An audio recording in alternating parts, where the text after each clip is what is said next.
आज हम कक्षा 6 की वसंत के पाठ 1 से शुरुआत करेंगे। वह जो चिड़िया जिसका नाम है, ये बहुत ही प्यारी एक कविता है जो एक छोटी सी नीले पंखों वाली चिड़िया की कविता है। पहले अपन कविता का पाठ कर लेते हैं, उसके बाद इन प्रश्नों पे जाएंगे। वह चिड़िया जो चोंच मारकर दूध भरे जूड़ी के दाने रुचि से रस से खा लेती है, वह छोटी संतोषी चिड़िया। नीले पंखों वाली मैं हूँ, मुझे अन्न से बहुत प्यार है। वह चिड़िया जो कंठ खोलकर बूढ़े वन बाबा की खातिर रस उड़ेल कर खा लेती है। वह छोटी मोर बोली चिड़िया, नीले पंखों वाली मैं हूँ, मुझे विजन से बहुत प्यार है। तो ये थी कविता वह चिड़िया जो। अब हम इसके अभ्यास प्रश्नों पे जाएंगे। अभ्यास प्रश्नों की बात करें जब हम, तो इसका जो पहला प्रश्न है वो प्रश्न है, कविता पढ़कर तुम्हारे मन में चिड़िया का जो चित्र उभरता है वह चित्र को कागज पर बनाओ।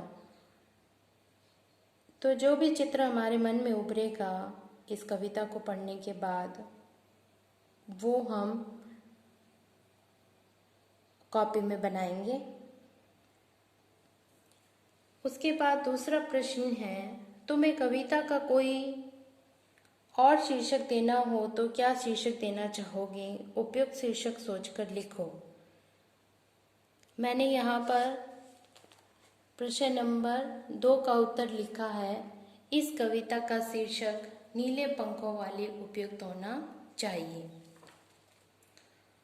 इस कविता प्रश्न नंबर 3 है, इस कविता के आधार पर बताओ कि चिड़िया को किन किन चीज़ों से प्यार है।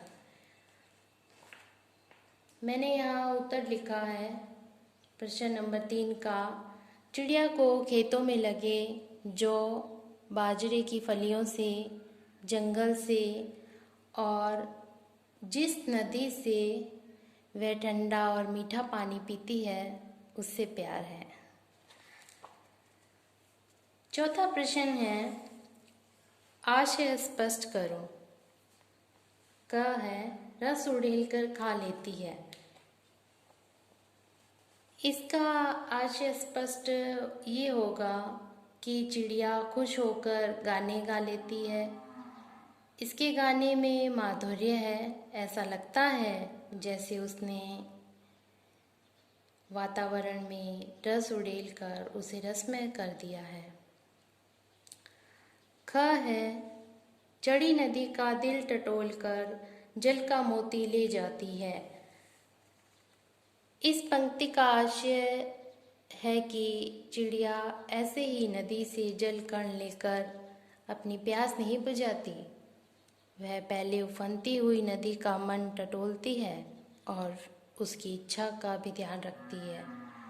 अंत में अपनी कार्यकुशलता से जल के बीच स्थित मोती को ढूंढ लेती है। अब हम बात करते हैं भाषा की बात। बाकी पीछे के सारे प्रश्न कंप्लीट हो चुके हैं। भाषा की बात में पहला प्रश्न दिया हुआ है, उसमें पहले प्रश्न में विशेषण की बात की गई है।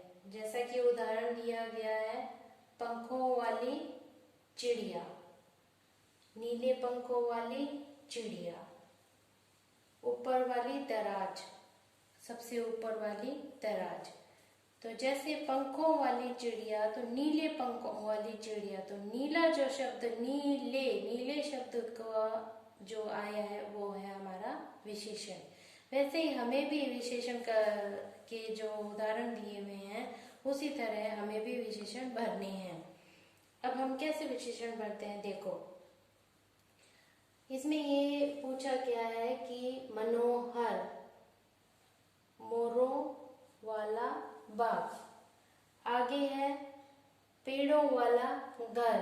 अब हम आगे इसमें क्या विशेषण ऐड करें कि ये एक अच्छा वाक्य बन जाए या एक मिश्रित वाक्य बन जाए। इसमें हम ऐड करते हैं हरे भरे विशेषण ऐड करते हैं।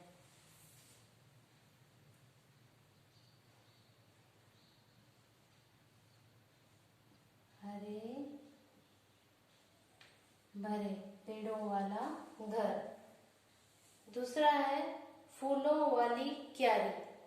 फूलों वाली क्यारी में ऐड कर सकते हैं, हम जोड़ सकते हैं गुलाबी फूलों वाली क्यारी। मूंछों वाला आदमी।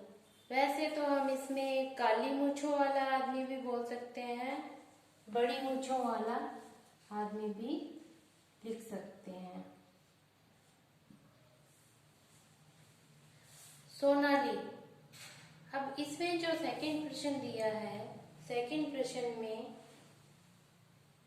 क्रिया विशेषण की बात की गई है। क्रिया विशेषण की बात की गई है। पहले आप किताब में से सारा प्रश्न पढ़ लें, उसके बाद हम इस क्रिया विशेषण को पढ़ने के बाद ही आप इसको भरें। सोनाली, इसमें सब कुछ भरा हुआ है, हमें सिर्फ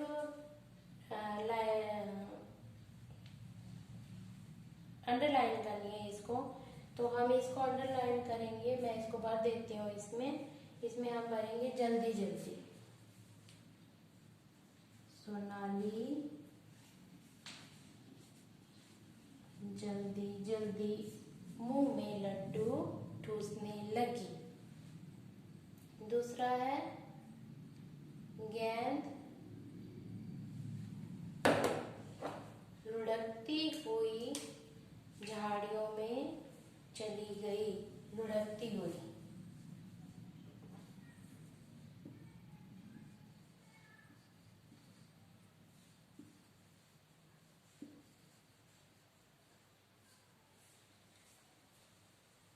भूकंप के बाद जनजीवन धीरे धीरे।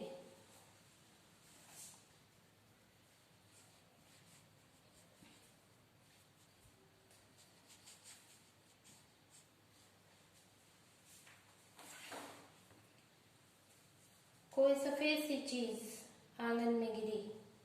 इसमें लिखा हुआ है किताब में, सिर्फ तुम्हें तो अंडरलाइन ही करनी है। धप से आंगन में आके गिरी। तो ऐसे हमारा चैप्टर पूरा हुआ।